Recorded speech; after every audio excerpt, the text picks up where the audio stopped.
The burden of old age. I'm developing this theme mainly keeping in mind young people because there is really no point in discussing this theme with those who have already declined into the vale of years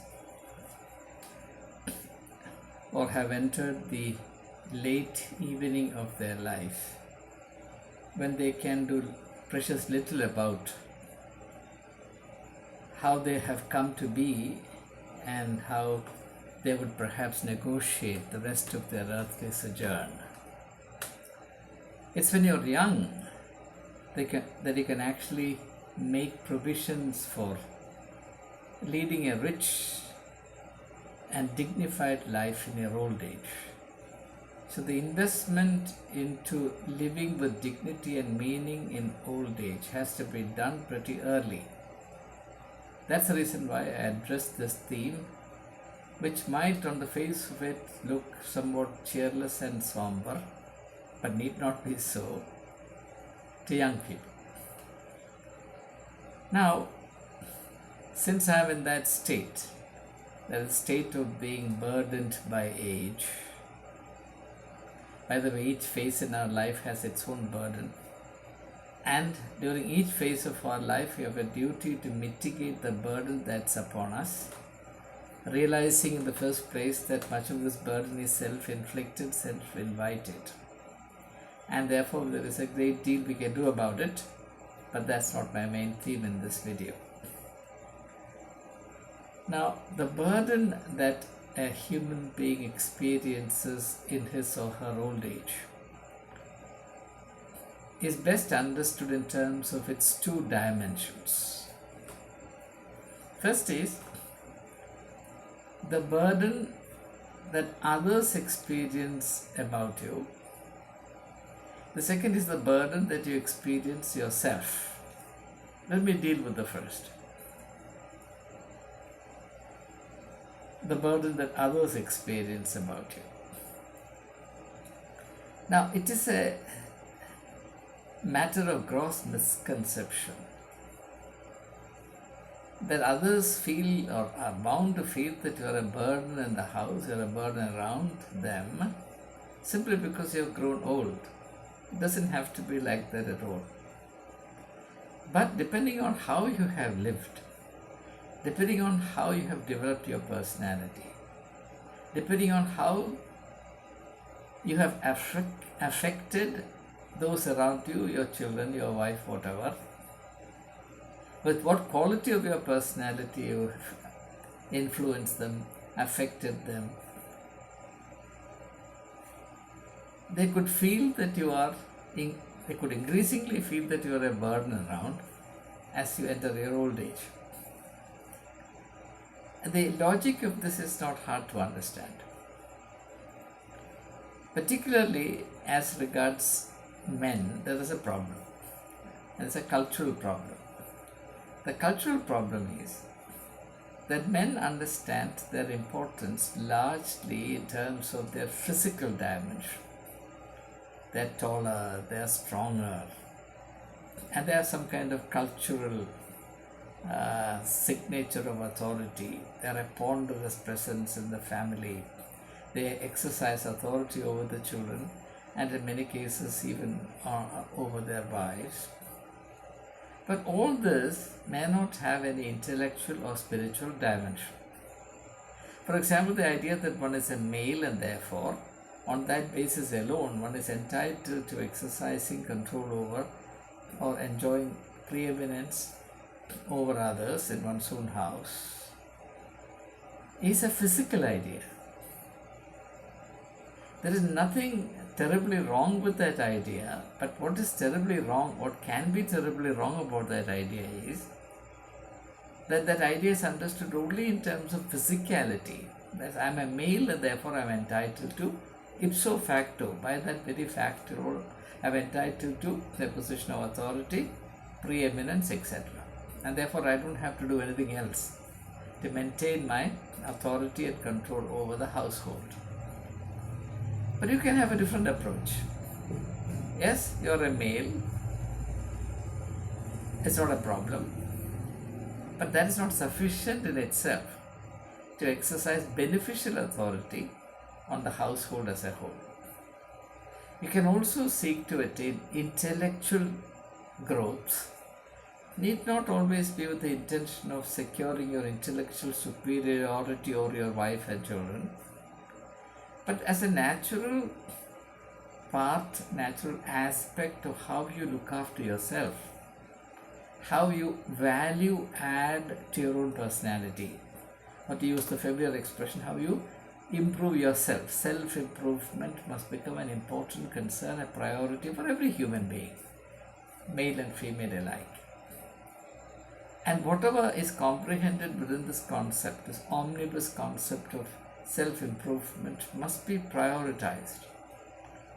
And in the interest of clarity, let me say that as we advance in age, more and more attention has to be paid to developing, to enhancing, to enriching the intellectual and spiritual dimensions of our personality. However, this is where the mistake usually creeps in. Men, particularly in the Kerala culture, Indian culture generally, Eastern cultures generally, because they are given preeminence in the domestic context on a platter, whether or not they deserve it simply on the basis of their gender superiority, they terribly neglect to continue to develop themselves because they don't experience the need for it. If, for example, men realize that in order to maintain their dignified authority over the household, it is necessary for them to develop themselves continually, especially in the mental and spiritual dimension, then they will do so. But if you create a cultural context in which one is entitled to superiority and privileges simply on the basis of one's gender, you're a male, you're a man, therefore this, and all the rest. That is precisely what is destroying men in our culture.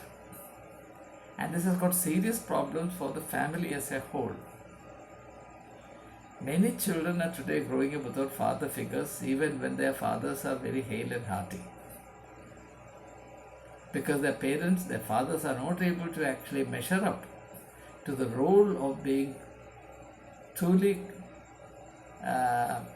inspiring presence in the house, or a presence to which the children can look up with some degree of confidence and admiration. Now, let me state a very obvious truth here. We have three dimensions to our personality. The development of our physical dimension is very limited and it stops at a certain point, and not only that it stops, decline soon sets in. Certainly our physical development stops at age 40. Thereafter we are on the road to decline. And past 60, our body begins to atrophy at the rate of 10% of our muscle mass per year. And correspondingly, we suffer degeneration in our organs, our neurological powers, our cerebral powers, so on and so forth. Our strength fails, our memory fails, our thinking capacity can fail, and so on and so forth.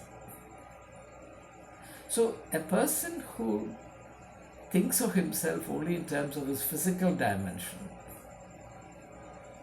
and banks entirely on the resources thereof, and correspondingly fails to develop his intellectual and spiritual powers, think of that person as he enters old age. The body is decaying. And the decay of the body cannot be hidden from anyone else, no matter what assistance is lent to you by the cosmetic culture of your times. Age takes its toll on you, and those around you are acutely aware of it. This is something you cannot hide from those who are dear and near to you. You may hide it for some time from the eye of the public, but those at home know. There's no way they can be kept in ignorance about this. So what happens? To the extent that you have not developed your personality in an all-round manner in relation to the three dimensions of one's personality, the physical, the intellectual, the spiritual, and you've lived entirely by the body, as you enter the old age, the body begins to melt away. The disintegration of the body cannot be hidden from anyone, and therefore, in the perception of your own dear ones, you cannot but suffer an incremental diminution of your own worth.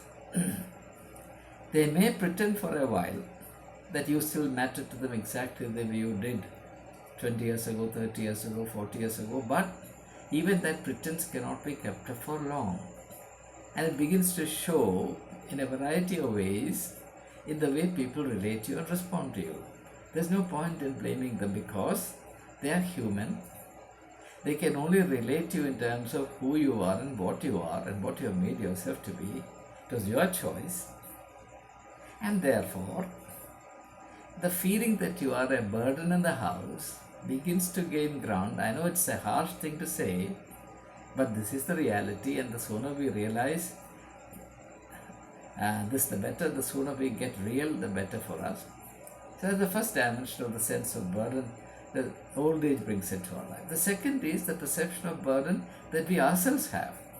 We begin to feel that we are a burden to ourselves. The first instance, we were becoming increasingly a burden to those who are with us, dear near ones, those who we live with in our own homes. And the extreme form of which is that children consign you to some old age homes, and then they make sure that the payments are made and you are not left high and dry, but they will not take responsibility for you, and you are institutionalized, and that's the end of it. That's a sort of that's a form of responsible, compassionate rejection, if you like. I can't possibly put it any better way than that. But even worse than that is when you begin to feel that you are a burden to yourself. And that too has the same pattern.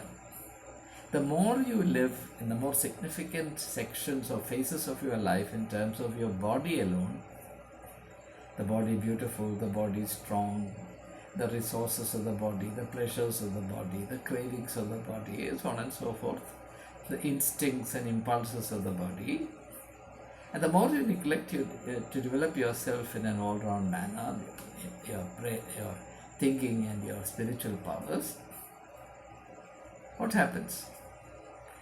To the extent that all your life you lived banking entirely on your physical powers, and to the extent that your physical powers are now necessarily declining, and they have to decline because age will take its toll on you. Nature and time will continue to do their work. Nobody can stop it. You begin to feel that you are a burden to yourself. Believe you me, you don't have to feel like that. Even if the whole world disowns you, you don't have to feel that you're a burden to yourself, provided you take good care of yourself when it matters. Suppose you have to be all alone in your old age. Most old people are alone. One of the afflictions of old age is aloneness. I'm not using the word solitude, I'm using the word aloneness very deliberately because that's the correct word there. Being alone, the pain, the agony of being alone, the burden of being alone. It doesn't have to be such a problem provided there is some richness in the mind, some richness in the soul, in the spirit. It can mitigate that weariness, that sense of burden about being alone, all by oneself, because of that inner, shall I say, fixed deposits that you bother to make when you are young. Suppose those two dimensions of your personality are zero, then God help you.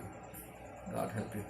And if you just keep your eyes open, if you look around, you will find quite a few elderly people past their 70s particularly who are in this kind of misery. They always blame it on others.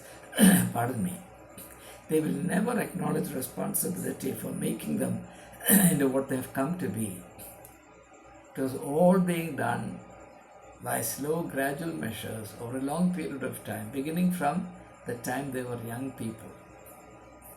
They did not bother to develop themselves in the holistic, all-round manner, as a result of which, when they have come to their old age, there is really nothing that they can bang on. The body can offer you only this much, and that is just melting away. As regards your intellectual powers, you never developed it. As regards your spiritual powers, never developed it. Never even considered that you have a spirit, or you are a spirit, or you have a soul. Never even considered it. You are religious, all right, but your being religious has nothing to do with the two dimensions that I'm talking about, and that's a tragedy. But at that time, all the religious people that you so busily and expensively cultivated will care two hoots for you. There will be none to take care of you. You could have taken care of yourself at least to a certain extent. Even that is limited, I grant, but something is better than nothing. And I'm saying this from personal experience. I have no hesitation in saying this. Most of my time these days is spent alone, but I tell you, I don't experience this as a problem. I consider it also as a great advantage, because I have use for my time. Whereas I know many people of my age group in Kerala who sit and lament the fact that they have to live in the evening of their life all alone. The problem is not that you're alone, the problem is that you do not know what to do with being alone. There is a way to turn your disadvantage into an advantage, provided you have developed your personality accordingly. But all this can make sense and can avail only young people, because that is when decisions are actually made knowingly or unknowingly about what kind of old age you should have. The quality and content of your old age or life in the old age will depend entirely on how you took care of yourself when you were young and thereafter, all the way through. Each day spent is either a value added to your old age or something subtracted from your old age. And this is something that we alone are doing to ourselves. Nobody else is responsible for it. There's no point in blaming anybody else. But it's a fact that people who have done no justice to themselves turn the evening of their life into a litany of blaming everything on everybody else. All through their life, they never assume responsibility for themselves, and therefore, when the old age comes upon them, the same tragedy, the same disease continues. They will continue to blame somebody else, which ironically adds more burden to their life. The spirit of complaining, the spirit of blaming others is a terrible burden to oneself. It oppresses one. It's a kind of demon possession. And the burden that it brings into one's life is a truly crushing. And if there is a hell upon this earth, truly it is this. And young people should not ever fall into that trap. You can do a great deal about it, but this is the time to wake up and realize that each day you are moving steadily towards your old age.